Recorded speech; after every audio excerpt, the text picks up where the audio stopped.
Kata funny kita tempatkan pada urutan pertama, lalu diikuti oleh kata Salford dan Whiteford. Selanjutnya, kata fat dan 2-year-old masing-masing diletakkan di nomor 5 dan 6, dan kata Persian di nomor 10 sebelum kata cat yang berfungsi sebagai head bagi frasa ini. Assalamualaikum warahmatullahi wabarakatuh. Dear smart learners, welcome back to Bilik Bahasa, an appropriate place to learn languages.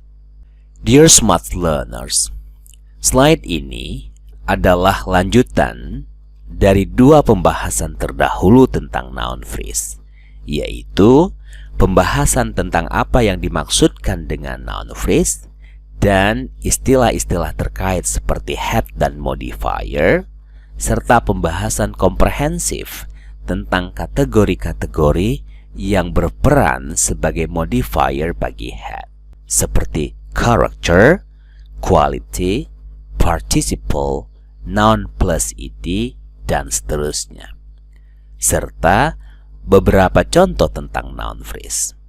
Penjelasan yang menyeluruh dan komprehensif tentang noun plus ed dan participle juga menjadi bahasan yang penting di sini. Sedangkan di slide ini, step by step to noun phrase, kita akan mengulas sebuah contoh tentang cara menerapkan serta menerjemahkan kategori-kategori yang berfungsi untuk membangun makna khusus bagi noun phrase, dan di akhir slide ini nanti akan disajikan sebuah penjelasan mengapa noun phrase sebaiknya dipelajari oleh smart learners. Sebelum kita masuk ke pembahasan inti dari slide ini, sekilas kita mengingat kembali apa yang dimaksudkan dengan noun phrase seperti yang sudah dijelaskan pada slide ini. Noun phrase merupakan sebuah frasa atau kumpulan dari kata-kata yang terdiri dari noun atau kata benda yang berfungsi sebagai head. Dan noun tersebut, walaupun disandingkan dengan banyak kata, tetap berfungsi sebagai noun. Noun phrase adalah sekelompok kata yang digunakan secara bersamaan dengan tujuan untuk menciptakan particular meaning, yaitu menciptakan makna khusus atau spesifik. Sebagai contoh, kata kucing mengacu pada seluruh jenis kucing.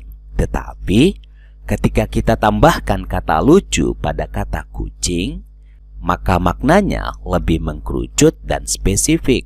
Yang dimaksudkan hanya kucing yang lucu saja, kucing yang galak tidak termasuk.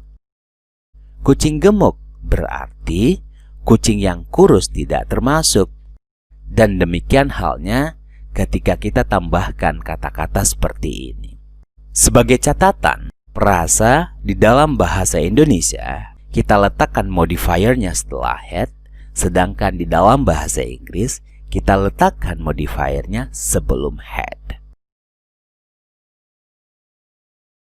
Dear smart learners, kata funny, fat, Persian, 2-year-old, Salford, dan Whiteford berfungsi untuk menciptakan makna khusus bagi kata cat. Kata-kata ini kita sebut dengan istilah modifier, yaitu kata-kata yang digunakan untuk memodifikasi atau membuat makna khusus dan spesifik bagi head. Dan head adalah istilah yang digunakan untuk menyebut kata inti di dalam sebuah frasa. Cat pada contoh ini adalah head. Yang menarik adalah ketika seluruh modifier ini kita gunakan secara bersamaan untuk mendeskripsikan kata cat seperti ini. Kucing Persia gemuk atau kucing Persia yang gemuk, lucu, berbulu putih, berbulu lembut, dan berusia 2 tahun. Di dalam frasa bahasa Inggris, kita harus terlebih dahulu mengkategorikan modifier tersebut ke dalam kategori-kategori ini. Kita tidak boleh menerjemahkan sesuka hati seperti ini. apalagi didasari atas keyakinan yang sesungguhnya salah, bahwa bahasa Inggris bisa diterjemahkan dengan cara terbalik. Terjemahkan had-nya terlebih dahulu, lalu modifiernya. Ini keliru ya. Yang benar adalah bahwa di dalam menerjemahkan frasa bahasa Indonesia ke dalam bahasa Inggris, sekali lagi kita harus mengkategorikan kata-kata yang berfungsi sebagai modifier berdasarkan kategori-kategori yang ada. Selanjutnya, tempatkan dan urutkan kata-kata tersebut berdasarkan nomor terendah hingga nomor tertinggi, yaitu nomor 13, yang merupakan tempat bagi had. Seperti yang kalian lihat di sini, kata funny kita tempatkan pada urutan pertama, lalu diikuti oleh kata Salford dan Whiteford. Selanjutnya, kata fat dan 2-year-old masing-masing diletakkan di nomor 5 dan 6, dan kata Persian di nomor 10 sebelum kata cat yang berfungsi sebagai had bagi frasa ini. Kalau kita perhatikan urutan ini, ada yang luput di sini, yaitu nomor 2 dan nomor 3. Selanjutnya ada nomor 7, 8, 11, dan 12. It doesn't matter actually. Ini tidak masalah, karena yang penting hanyalah mengurutkan kategori-kategori tersebut dari nomor terendah hingga nomor tertinggi, bukan menghadirkan setiap nomor dari setiap kategori-kategori yang ada. Sekarang coba perhatikan kata Salford dan Whiteford. Ini adalah contoh dari noun plus ed, yaitu kata benda yang ditambahkan huruf E dan D di bagian akhir dari kata benda tersebut. Untuk lebih jelas tentang pembahasan ini, silahkan tonton slide ini di menit yang ke-18, detik yang ke-25.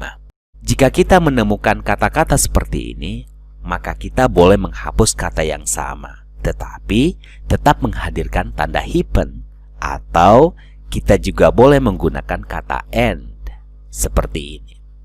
Noun phrase, seperti yang dijelaskan pada pembahasan terdahulu, bisa berfungsi sebagai subjek atau objek di dalam sebuah kalimat. Seperti ini, I adalah subjek dari kalimat ini. Sementara have berfungsi sebagai verb dan noun phrase menjadi objeknya. Jangan lupa menambahkan artikel sebelum noun dan noun phrase ya, karena artikel harus selalu ada untuk menemani noun dan noun phrase. So sweet kan? Untuk lebih jelas, silakan baca dan tonton penjelasan tentang artikel. Dan pada contoh ini, noun phrase berfungsi sebagai subjek, is sebagai verb-nya, dan mind sebagai objeknya. Dan artikel yang cocok kita gunakan di sini adalah artikel the. Dear smart learners, beberapa saat lalu dalam sebuah kelas, ada yang bertanya, Mister, boleh gak sih kita menggunakan kalimat-kalimat seperti ini saja untuk mewakili makna ini? Kan repot banget Mister, harus menghafalkan kategori-kategori seperti ini. Ada 12 kategori lagi. Jawabannya, boleh. Tetapi kalau pertanyaannya diganti, mana yang lebih bagus? Maka menggunakan frasa seperti ini adalah yang lebih bagus. Ini disebabkan karena menggunakan kalimat-kalimat seperti ini menyebabkan kita menciptakan banyak kata yang berulang-ulang, atau kita kenal dengan istilah redundancy seperti ini. Ini mubazir, not recommended. Anyway, pernah mengarang bebas nggak? Atau masih mempunyai keyakinan bahwa tulisan yang bagus dan berkualitas itu adalah yang banyak halamannya? Jika iya, leave it and move on, for you are not in the right track. So, kalau ini pertimbangannya, I believe that kalian tidak akan berpikir bahwa noun phrase ini merepotkan bagi kalian, karena kalian adalah smart learners. Semoga video ini bermanfaat bagi kita semua, dan akhir kata saya ucapkan much obliged.